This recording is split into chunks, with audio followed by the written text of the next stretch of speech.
AudioJungle।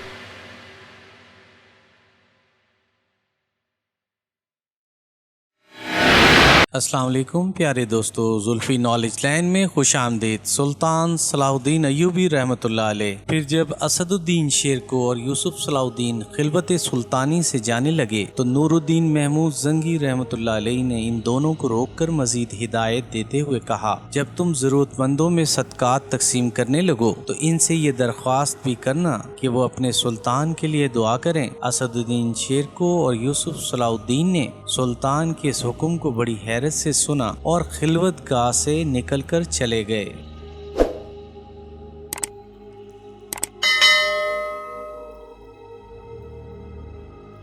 پھر جب وہ دونوں دمشق کے غریبوں میں صدقات تقسیم کر رہے تھے تو ایک ہی خیال ان کے ذہنوں میں گردش کر رہا تھا کہ سلطان کی گزشتہ بیماری دوبارہ ابھر آئی ہے، جسے سلطان عادل اپنی بے پناہ ہمت کے سبب امرائے سلطانی سے چھپا رہے ہیں۔ 4 سال پہلے 553 ہجری میں رمضان المبارک کے دوران سلطان نور الدین محمود زنگی شدید بیمار ہو گئے تھے اور انہیں اپنے بچنے کی بھی امید نہیں رہی تھی۔ نتیجتاً سلطان عادل نے سب سے چھوٹے بھائی امیران نصرت الدین کو اپنا جانشین مقرر کیا اور حلب کے قلعے میں فروکش ہو گئے۔ دمشق سے اسد الدین شیرکو کو طلب کیا اور اسے نصرت الدین کا نائب مقرر کرتے ہوئے چھوٹے بھائی کو وصیت کی، مسلمانوں کا جینا اور مرنا سب اللہ کے لیے ہے، اقتدار مبارک ہے، وہ اقتدار مبارک ہے جو احکام الہی کے نفاذ کے لیے ہو، اور وہ تاج و تخت لعنت و ہلاکت ہیں جو نفس کی تسکین کے لیے ہو۔ میں والد محترم کی امانت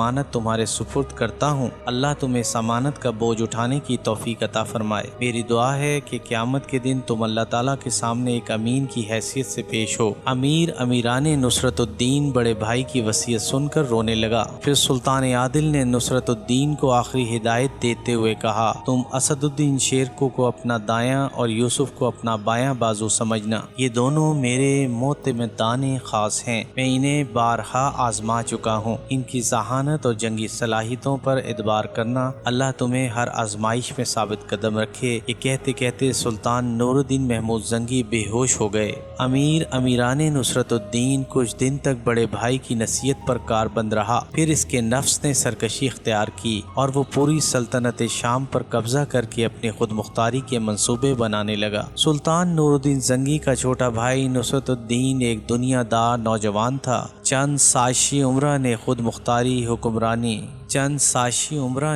مختار حکمرانی اور عیش کوشی کے ایسے خواب دکھائے کہ نصرت الدین ان کے فریب میں آ گیا۔ ان عمرہ میں امین الدین، ابو القاسم، سعود الدین عثمان، حاکم قلعہ عزیز الدین اور حاجب محمد بن جعفری پیش تھے۔ یہ سب کے سب بذات خود عیش و عشرت کے دل دادا تھے، مگر سلطان نور الدین زنگی کی موجودگی میں اپنی ہوس رانیوں کی تکمیل نہیں کر سکتے تھے، اس لیے انہوں نے سلطان عادل کی بیماری سے فائدہ اٹھاتے ہوئے نصرت الدین کو اپنا اعلی کار بنا لیا تھا۔ وہ در پردہ نصرت الدین کے مکمل اقتدار کے لیے زمین ہموار کر رہے تھے۔ اتفاق سے ان لوگوں کا ایک جاسوس گورنر حلب کے سپاہیوں نے پکڑ لیا۔ پھر جب اس کی تلاشی لی گئی تو اس کے سامان سے خط برآمد ہوا جس میں سازشی عمرہ نے امیران نصرت الدین کو دمشق پر قبضہ کرنے کی ترغیب دی تھی۔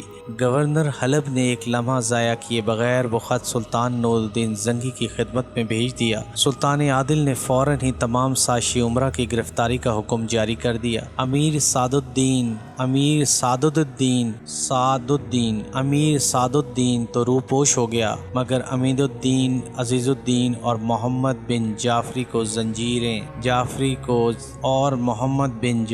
زنجیریں پہنا کر سلطان عادل کے سامنے پیش کر دیا گیا۔ وہ تینوں عمرہ اپنے جرم کا اعتراف کر کے معافی کے خواستگار ہوئے۔ سلطان نور الدین محمود زنگی نے فراغ دلی کا مظاہرہ کرتے ہوئے ان تینوں عمرہ کو معاف کر دیا۔ اسی دوران میں خبر ملی کہ نصرت الدین ایک لشکر جرار کے ساتھ دریائے فرات عبور کر کے دمشق کی طرف آ رہا ہے۔ اسد الدین شیرکو نے زبردست ہوشیاری اور برق رفتاری کا مظاہرہ کیا اور اپنی فوج لے کر دمشق کی حدود سے نکلا۔ یوسف صلاح الدین بھی اس کے ہمراہ تھا۔ جب نصرت الدین نے اسد الدین شیرکو کی آمد کی خبر سنی تو وہ جنگ کیے بغیر ہی واپس لوٹ گیا۔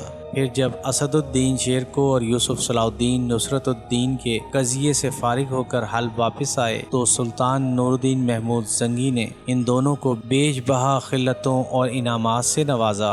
اس دوران سلطان عادل بھی صحتیاب ہو گئے تھے۔ تمام علاقوں کے باشندوں نے سلطان عادل کی صحتیابی کا جشن بڑی دھوم دھام سے منایا۔ ابھی مشکل سے 5-6 ماہ ہی گزرے تھے کہ سلطان نور الدین زنگی پر دوبارہ بیماری کا شدید حملہ ہوا، یہاں تک کہ سلطان عادل چلنے پھرنے سے بھی معذور ہو گئے۔ شدید نکاہت کے باعث بار بار غشی کے دورے پڑتے تھے اور ہلکی سے ہلکی غذا بھی ہضم نہیں ہوتی تھی۔ تمام طبیبان خاص نے بڑی رازداری کے ساتھ معتمد امیروں کو بتا دیا تھا کہ سلطان عادل چند دنوں کے مہمان ہیں۔ خود سلطان نور الدین زنگی کو بھی اپنی شدید بیماری کا احساس تھا، اس لیے انہوں نے خاص عمرہ کا اجلاس طلب کر لیا۔ اپنے چھوٹے بھائی قطب الدین مودود کو بھی بلا لیا جو اس وقت موصل کا حاکم تھا۔ ایپیسوڈ 37 اختتام پذیر ہوئی۔